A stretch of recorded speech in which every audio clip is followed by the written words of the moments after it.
Thank you for joining this panel on India as a Vishwaguru, soft power through democracy and elections. Earlier this month, we saw the passing of Joseph Nye, who is seen by many as the architect of the concept of soft power. The term soft power tends to be used a lot. In Indian context, it can refer to everything from Bollywood to cricket to Ayurveda. But strictly speaking, soft power is defined as the power to co-opt or the power to attract. It includes culture, political values, foreign policy, and this contrasts with hard power, which is more coercive, and it typically refers to military and economic power. And this has also been supplemented by the concept of smart power, which essentially means more deliberate efforts to leverage hard and soft power in order to manipulate opinions, essentially serve a country's national interests. Under the current Indian government, under the Modi government, we've seen a real effort to try and promote the country's soft power. So whether it be through diaspora linkages, reaching out to the country's the diaspora all over the world, whether it be through promoting Buddhism.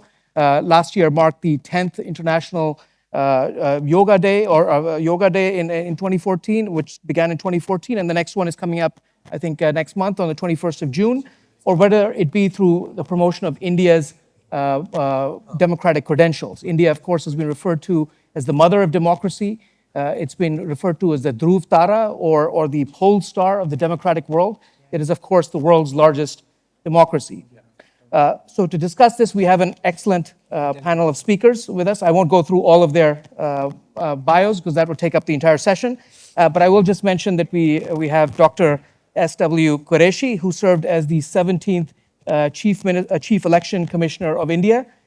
We have Vinesh Chandal, who is the co-founder and director of the India Political Action Committee, India's first bipartisan political consulting organization.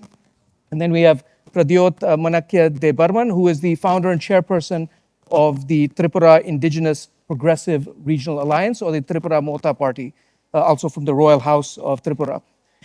So essentially, I will ask questions to our speakers for the first perhaps 20 to 25 minutes, and then we will open up for questions from the audience. I'm from Chatham House, but this event is not under the famed Chatham House rule. So we are on the record, and of course, the event is being recorded. So let's get started. I thought that before we delve into the issue of how India can promote democracy globally, perhaps it's worth setting the scene on the current state of Indian democracy. Last year, India had parliamentary elections. I think there was a lot of scaremongering in the run-up to the elections that you could potentially see the death of Indian democracy. A lot of this was exaggerated, I think. But there have been concerns expressed in the West about India emerging as some sort of illiberal democracy or an electoral autocracy. So my question to each of you is really, how do you assess the state of Indian democracy today? Perhaps I could start with you, Vinesh. At the national level, there have been initiatives that have been proposed and discussed about, one nation, one election, which would essentially entail merging the dates of national and state elections. There's talk of the push to revise electoral constituencies, where the number of seats in the lower house of parliament would expand, but essentially would have more seats for the northern states of India. So how do you, from your vantage point, see or assess the current state of Indian democracy? Firstly, thank you. Good afternoon, everyone. So, I have two esteemed panelists with me who would be more appropriate to talk about the democracy per se. But from my vantage point, from what I understand, I would term myself as an enthusiast with regards to Indian democracy. I would not be a sinister in that regard. What I see is, firstly, our democracy is vibrant, yet very complex. It is resilient, but it is constantly evolving. These were the two terms which always struck me in whatever I've been doing in the last 10 years vis-a-vis the Indian democracy. And as a whole, I would always have one anecdote. Like you mentioned, that there are certain policies which are being propagated in India within the run up to the 2024 elections, and now as well, whether it is the one nation, one election, or it is the delimitation. I think both of these two things. One is a new idea. The other idea is being postponed for about 40 years in India. the delimitation one. Probably from my point of view, probably this could be the need of the hour. What I understand is the people who are being represented, the ratio of MPs to the constituents would be abnormally extremely high in India as compared to any other global or a developed or a developing country. Uh, from my practice in last 10 years, what I've seen is politicians, of course, get a very get very shortchanged when they are seen from outside by people like us or by, say, the August gathering, which is in front of me. It is very important to realize one thing that about, I mean, 20 lakh people in India uh, on an average are represented by one parliamentarian. If one parliamentarian has to meet even once his own or her own constituents, it would take the 5-year period. And it is important to realize that on what conditions our politicians work and on what basis do we work. There's one small anecdote I would always recall and something which I would like to share. Uh, I mean, as we see a global trend, whether in the US or in the UK and other African countries, the participation into electoral politics or in elections is decreasing or it's alarming to that nature. But in India, that is constant and ever increasing. Uh, I always keep on telling myself that, and I hear reasons that why this is happening across Europe or other countries is because people don't relate to their politicians. There is voter fatigue. They don't recognize, people don't want to see people who are standing as a representation. That is why people are not contributing in terms of voting. But in India, what I see is as Indians, when we want to seek revenge of a politician also, then also we go and vote in higher numbers. You look at the data through decades, and you would see if the voting percentage is high in an election, that would automatically trigger the incumbent should be beware. And from that vantage point, I feel these were the 2, 3 points which I feel that it is up and kicking the Indian democracy. Of course, there will be challenges. And as a country, as individuals, as parties in power and in opposition, everybody will have to face them, overcome them, and probably some of those issues which are cropping up will be dealt with. But at the essence of it, I don't see us or we as Indians will ever be, in the sense, not enthusiastic about participating in our electoral democracy. Thank you for that, and we'll come back to some of those points on how do we how does India has it and how it can further promote its democracy model globally. But Pradyot, perhaps I could come to you, looking at it from a regional level. I mean, how do you assess India's democracy? And here I'm thinking specifically about India's northeast, which has a unique and frankly a sometimes difficult history within the Indian Union. I recall, of course, the instabilities that we've seen recently in Manipur, for example. So how do you see it from your vantage point? First of all, thank you for having me here. It's a great honor and privilege that a small regional party from the Northeast, more specifically Tripura, a tribal-based regional party has been invited here. It also says a lot about how things have changed in the Northeast of India. We are being recognized, and instead of resorting to violence, agitations, we are actually getting elected, and we have a strong voice, an independent voice. You may be in alliance with any of the parties, but you are an independent voice about sending the right message to the rest of India and to the world that we also have our own democratic aspirations. Instability will always remain if there is an emotional disconnect from the rest of the country. But we also do realize that if a political party or if a political system allows your people to choose the leader that they want to choose and reject them as well, and there is less manipulation, then in that case, people will not resort to any other thing which is beyond the constitution. There are challenges. Of course, your first question was how do we export our soft power to the rest of the world? Coming from a very small part of India, I do believe that the word is not export, but the word is that how we can ensure that the minorities the smallest minorities. When I say minorities, I don't include only religion. There are tribes, there are languages, there are cultures, and if they can get their representation in the assemblies, in the parliament, then I think we are doing the right thing. It startles me that we have looked up to England for democracy and the British style of parliament. But I just see two or three parties here. But in Tripura, we have a party which represents 15 to 16 lakh people and they have representation. So I think the best way India can actually, the word export is not the right word. That sounds too transactional. The best way we can highlight our diverse culture, our system of electing leaders, whether it is in the Panchayati Raj, people forget about it.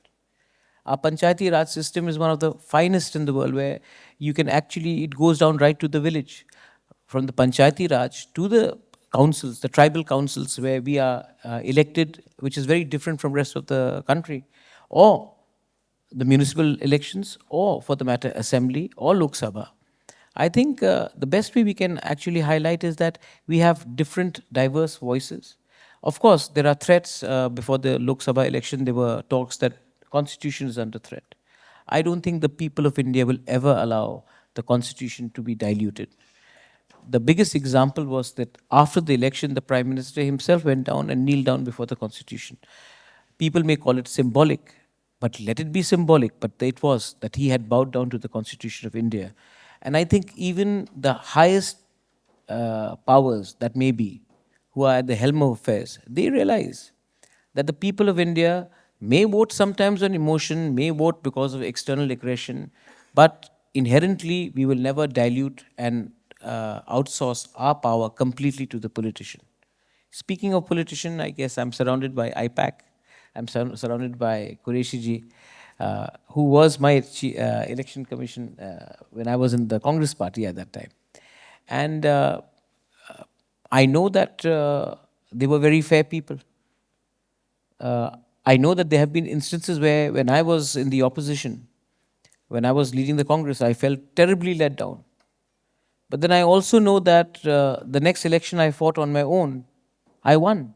I defeated the same people who I thought could never be defeated because the election commission was on their side. So I think we sometimes undermine the intelligence of our voters. And let me be very clear that the best thing that India can actually propagate to the rest of the world is how we conduct our numerous elections. We have elections every 3 months, 6 months. But barring a few states, most of our elections are free from violence. Today, if we want to, I'm from the Northeast and you've spoken about Manipur, a government has been dismissed because it could not bring in law and order. Today, we talk about Kashmir. In Kashmir, India has conducted an election. Omar Abdullah's government is in power, and he has every right to condemn the central government in the Assembly of Jammu and Kashmir. That cannot happen in Pakistan. And I tell this to my fellow Northeasterners, my tribal brothers and sisters, that we are lucky that in India we have learned how to debate and how not to duel. And I think that is the power which needs to be exported and to be told to the people, the Indian diaspora outside, that in India we disagree, but we do not resort to violence. We disagree, but we do not inherently hate each other. And I think that is the power that needs to be exported through democracy or through films, through language, through culture, through music, anyway. But we need to do that because India's biggest power is its ability to absorb and to spread love. I think that is what we need to do.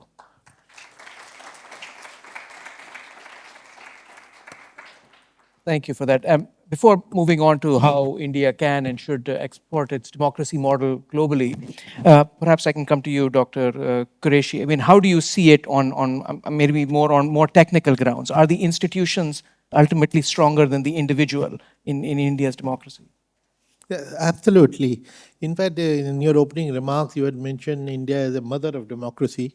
Some time ago, the Prime Minister had used the word, and many people criticized him, which is very wrong, because India is the mother of democracy. I'm a student of history. 3,000 years ago, we used to have village republics. 1,000 years in one of my books, I have mentioned a model code of conduct in an election of the Chola dynasty. 1,000 years ago, they stole the model code of conduct of Election Commission of India. Then it's so beautiful. It talks of corruption, it talks of nepotism, and that is the history of democracy in India. Second thing about India, of course, its sheer size. India is bigger than every continent. All 50 countries of Europe put together are 60% of Election Commission of India. 90 countries rolled into one is India's election. And we conduct elections effortlessly by clockwork precision year after year. In fact, and for the last 75 years, there has been a change of regime has happened every time seamlessly, never a contest. Contrast it with USA in 2018. Donald Trump had announced that if he loses, he will reject the results. It hasn't happened in India ever.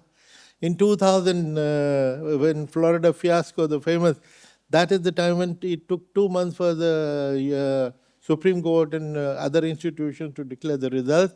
We declare the results of these 90 countries going to the poll on the same day by your dinner time, year after year. It's not a small joke. Now, on the one hand, we have the sheer size. On the other, every vote counts. We make sure that not one person is left behind, and that is one slogan which we follow. In fact, and it is not just for effect, mind you. In 2008, there was a leader in Rajasthan who lost his election by 1 vote. Mr. C.P. Joshi. He lost by 1 vote. He would have been Congress, he was Congress president, he could have been chief minister. He lost. He called up the returning officer, can you recount the postal ballots? There were 500 of them. No problem, 15, 20 minutes, same result. He rang up again, can you retabulate the totals from the machines? Another 20 minutes, same result. He thanked the RO and moved on. Now, there is a side story there, by the way. His wife had not voted. And when we heard about it, I called up Mr. Joshi. I said, this is what we hear, is that correct? He said, yes, it is true. His wife and daughter had gone to a temple which was a little away and couldn't come back in time. For us, there are 3 lessons here. 1, every vote counts. 2, you can't take even your family for granted. Third, on the day of the election, the most important temple is the polling station. So that's now, which is why our focus on 1 vote. There was a polling booth with a single voter in Gir forest of Gujarat. He was a temple priest. It is infested with lions. Nobody would go there normally. There was a temple priest and he would refuse to go. For him, a polling party of 6 people will go overnight, set up a polling station, wait for him to come any time of his choice the next morning and next day, and only after he had voted. Even then, by the way, we could not pack up and go. Why? Because technically, somebody else may appear later and say that he was a bogus voter, I'm the real voter. So we have to wait for that dispute because we have to resolve it at the end. So now, the importance of single, we have a polling station which is 1,200 kilometers from India's mainland and only 180 kilometers from Indonesia. There also we have to give as good an election as in Connaught Place of Delhi. So India's election is a great story, and I'll finish on that, how the rest of the world can learn. We started by, earlier we were a kind of a closed institution, but 25 years ago we started opening up and we started signing MOUs with other countries, election commissions of other countries, to share the knowledge and experience, no financial commitment. And in my time, in 2011, I set up a training institute called India International Institute of Democracy and Election Management, basically to train my 15 million staff. But since we had that expertise, we thought we'll throw it open to the foreigners also. There was a lot of criticism, lot of hostility from law ministry, as happens to every new idea. And I'm very happy to tell you that in 12 years, 141 countries have trained from us. and not just the students, no student, top management and middle management of election management bodies of the world, including commissioners. So what can be a bigger and better export? And when we hear that India is one of the largest democracies, I'm tired of hearing this word, one of the largest. We are largest by miles. The second largest is USA, which is 1/5 of India. We should know all that. Thank you. Thank you.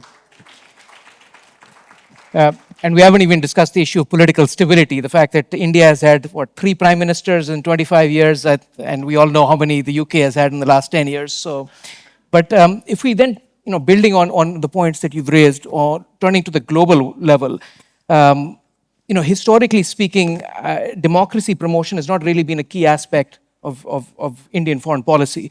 It has supported countries, as Dr. Qureshi has noted, through providing electronic voting machines, indelible ink, supported constitution drafting efforts.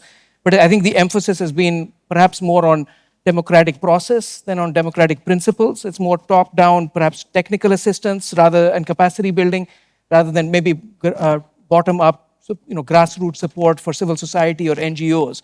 So is this something that perhaps India can do more of as part of promoting its soft power? And perhaps I could start with you, Dr. Qureshi, based on the remarks you just made. Specifically the question? So the question is there more that India can do to promote its democracy model? As I said, traditionally it's been maybe more capacity building, technical assistance, rather than civil society support. Yes, the best thing that we could do, we have already done. We have opened the doors. We deliberately do not market ourselves, which was the theme of the previous session. We don't market ourselves. We don't have to. People come, they know what is happening in India, which is why they're making a beeline. And in fact, when we set up this institute I was talking about, and there was a hostility from the law ministry, we set it up on the top floor of Election Commission. And we wanted to give a feeling of partnership and ownership to the other countries. There was a visiting commissioner from Kenya, and we were ready to start our improvised the institute. I requested him to join me, and he and I together inaugurated that. Later on, when we were ready and the launch date, we invited all 8 countries' chief election commissioners, 8 countries together, and foundation stone on the foundation stone of IIDM, triple IDM, all 8 names are mentioned. My staff was telling me, sir, why are you getting all the names? It will be very crowded, and look at the election commission building now. It has only one name, Perishastri, who was the CEC, you are the CEC, your name is enough. I said, no, I'm a student of history. There is a concept behind foundation stone. There is a history written there. 5,000 years down the line, when this stone will be uncovered, there will be history. There are 8 people. And I'll finish on that. And it had the desired impact, because soft power, you don't have to market. It has to be subtle. The chief election commissioner of Sri Lanka, Mr. Premadasa, he said that in his country, he has been in public service for 35 years, but nowhere in his country his name is written on any stone. And here in India, we have written his stone on the plate there. So that is the kind of impact we were able to make, only because we thought we have to create a sense of partnership. Instead of hard selling and marketing, they make a beeline to us. Thank you. Vinesh, maybe building on that, what makes India's electoral process, I guess, exportable to other countries? And, how can we, India reframe its electoral democracy as a global public good, not just this national success that we've been hearing about? So, firstly, I completely agree with Dr. Qureshi said that India is the largest democracy. That phrase, probably we have to understand the meaning of that. And secondly, from the generation I come, probably we also have to move away from that phrase. Because to my understanding, what I understand is it is not good enough in the context of what we do in India right now, just by saying that we are the largest democracy. There needs to be more to that. And in that context, I felt that probably there has to be a rewiring or reframing of India being the largest democracy. There needs to be steps, there needs to be concrete ideas, campaigns, and there are enough global examples from across the world which we can adapt, we can learn, we can use. Probably that is something would be the first step where India as a soft power, especially with the elections and electoral or participatory democracy, we have to move away just from the phrase of India is the largest democracy, oh, that's great, and then we move on to our speech. What I observe is you go to every forum, whether it's a politician, a businessman, or any person of worth of note, they will start with the phrase that I come from the land of Buddha in India's largest democracy. But beyond that, there is nothing else. And probably the topic of discussion and my point is that we need to think more beyond that phrase. I think the sell-by date for that phrase is already gone. In the new generation, we need to identify, we need to place things and tell specifically what possibly this phrase means for the world, what we can export. Like both my panelists said, Pradyotha said that he doesn't agree with the word export. And Dr. Qureshi said soft power does not mean that we do marketing. Respectfully, I would disagree on both accounts. I think India needs to export its electoral democracy. It needs to there should be a beeline for our productization of how we do participatory democracy. What Election Commission does at the drop of a hat is not something which is known that well, or we haven't sort of included that in our framework which can be exported to the countries worldwide. If I can continue, I have very specific 3 things which I thought that would maybe add to this conversation. And specifically in terms of branding, in terms of what we are good at, say, how about India launches a global campaign, Vote It Like India? I'm sure there are a lot of takers in the UK and the US, and it has been done previously. I mean, you look at the Indian participatory democracy, like Sir said, 5 years we have a national election, and during that 5-year period of cycle, we have 29 states which go for elections individually, apart from the Panchayati Raj. Every Indian is voting every 3 months in some election or other, but still the participation remains high, still the enthusiasm remains high. And I think that is largely missing, for surely missing in the African continent. For surely there is a worrying downslide of participation in Europe, UK, and the US. So why can't we have a campaign, Vote It Like India, a global perspective, a global brand, a global marketing, or a global campaign, which tells the world that what we do and how we do it and what possibly can be done with regards to that. I mean, there are enough examples. If I pitch it from South Korea, they said miracle in the river of Han. And why can't we have that in India? That is first. Second, Sir talked about an institute. It's commendable that what the Election Commission does in terms of providing and helping with technical expertise of informing or teaching or letting people know that what best practices they can take from India's Election Commission of organizing. But why can't we imagine a global institute in India which teaches about a global institute with high-end infrastructure, state-of-art infrastructure, which talks about research, electoral innovation, where people like Sir, who have managed elections at a global stage, making 1.4 billion people Indian votes. I mean, in the 2024 election, almost 1 billion people were registered to vote, and that is by no mean feat. I mean, to do that, why can't we have an institute like that? Why can't our new generation imagine a global institute which is state of art, which every head of state when comes to India wants to visit and see, apart from, I mean, why can't we imagine that? Lastly, in terms of, we talk about technology, we talk about a lot of things which India provides in terms of technology. There's nothing against technology. Why can't we develop a democracy toolkit which exports that and helps people? I mean, of whatever limited understanding I've had, India has digital electoral rolls. India has mobile apps wherein I can track the voting percentage on an hourly basis. India, I can punch on a button on a mobile phone, all developed by the Election Commission, all developed by the Government India framework. I can punch on a mobile phone and find out where my vote is, where I can go to vote, I can get a slip. All of that is available. Why can't we develop that as a toolkit to be product to be sold to the world that is not available everywhere? Of whatever I've seen, these are things which are unique to our country, which serve about 1 billion people. And I think these are the things, these are products, these are things which can be packaged well, and we can talk about it. It can't always be about, and should not always be about, tech engineers or Bollywood songs or Shah Rukh Khan. It also can be about our participatory electoral democracy, how we function, and what people can learn from it and use it as a product. That is what I would say. Excellent. We can, I think we have enough intellectual capital here that we can start this initiative shortly after this. I do want to open up for questions, but before doing so, Pradyot, maybe I can just turn to you.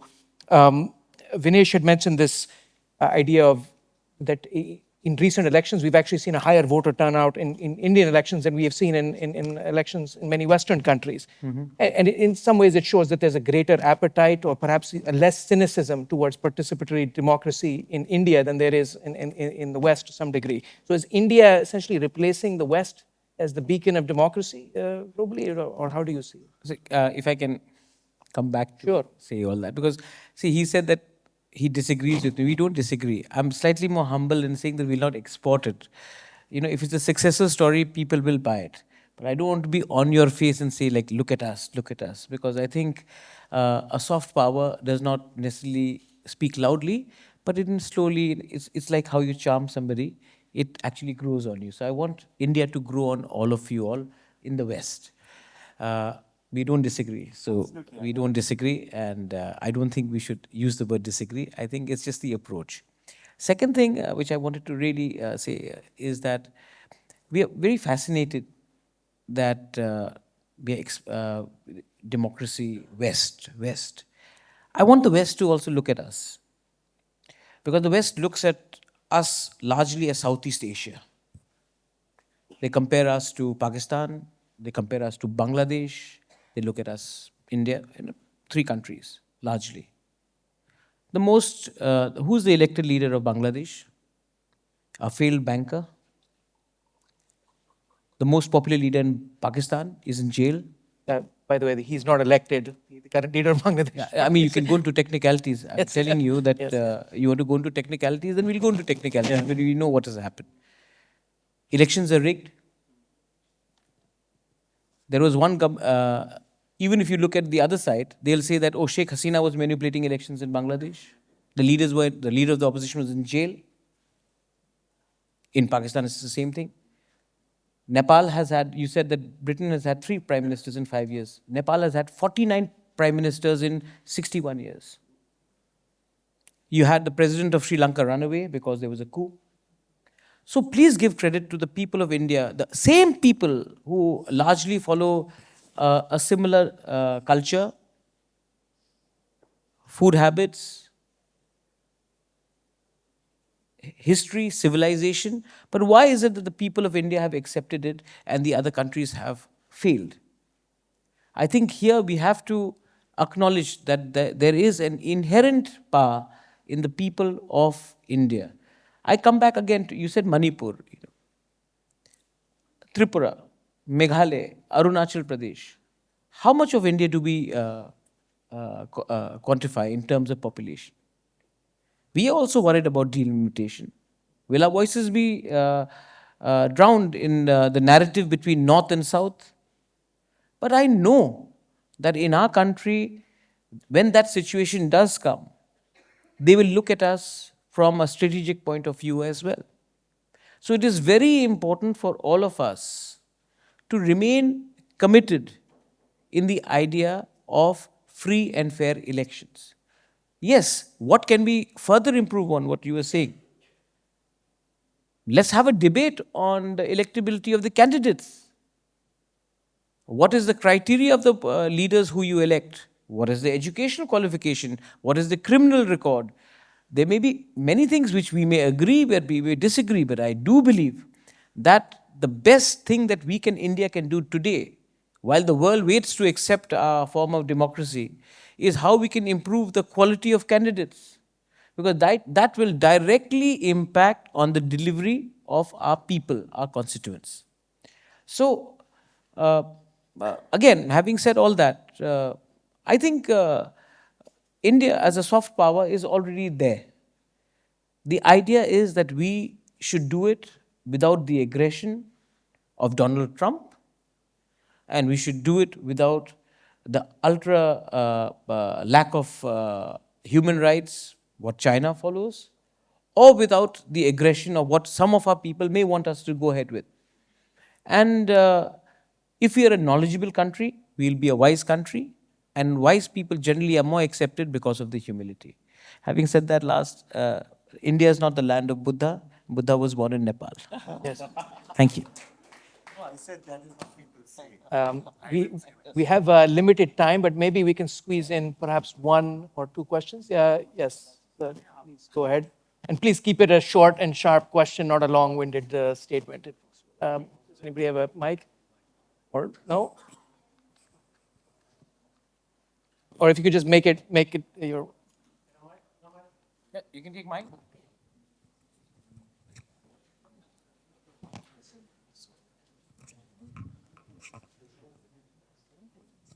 So I just wanted to bring to the notice that the Indian diaspora is actually the biggest strength for India's soft power, and we can actually see it with the right up to the people. Rishi Sunak could become Prime Minister and celebrating Diwali outside his tent Downing Street. We have now yoga being practiced by millions of people in this country. We got meditation being practiced by millions of people in this country. It's all come through the diaspora and the gurus from India. And vegetarianism is the another thing which now has taken off in this country. Millions of people have become vegetarian and vegan. This is another gift of India, as good as yoga. And you'll be surprised, Sanskrit now has got the biggest following now in this country. There's a whole school which bases the whole education on the subject of Sanskrit in London. So there are so many more things that we have to give to this world. If you go every evening on Oxford Street, there'll be Hare Krishna people chanting Hare Rama, Hare Krishna. So is there a question, so or is this we have just so much to give, and you must understand Yep. and appreciate that the diaspora will play a big part in this. Okay, I think that was more of a statement than a question, but I think we will need to draw this. No, I'm being informed that we need to wrap up at this point. But I know there are. But can we accommodate one more question, or no? No, sorry. Okay. Somebody could hand her a mic. Okay. I'm sorry. Sorry, just a moment. Sorry. That's really important because it has happened 2 sessions in a row that we've had only one side or one perspective. Sorry, my name's Rishika. Yes. I'm a practicing chartered accountant. And my question is to Dr. Bajpai, because I was absolutely mesmerized by what Dr. Qureshi and Sir Manikya said, which was lovely. We have 900 million voters voting in India, and yet I see complete amnesia in Western media to cover any of these events. If I may ask you, because you're a scholar based in UK, we've had the longest standing history of democracy, not just from the Shakyas, which is Buddha that you spoke of, but I'm talking even about the Sabha and Samitis, which come from Vedic Shastras, and the Kautilya Artha Shastra, from which we all widely believe that the Brits took a leaf out of. But the shame that the colonialism imposed on Indians and globally about recognizing our own greatness, don't you think it is the Western media or the Brits' responsibility to undo it?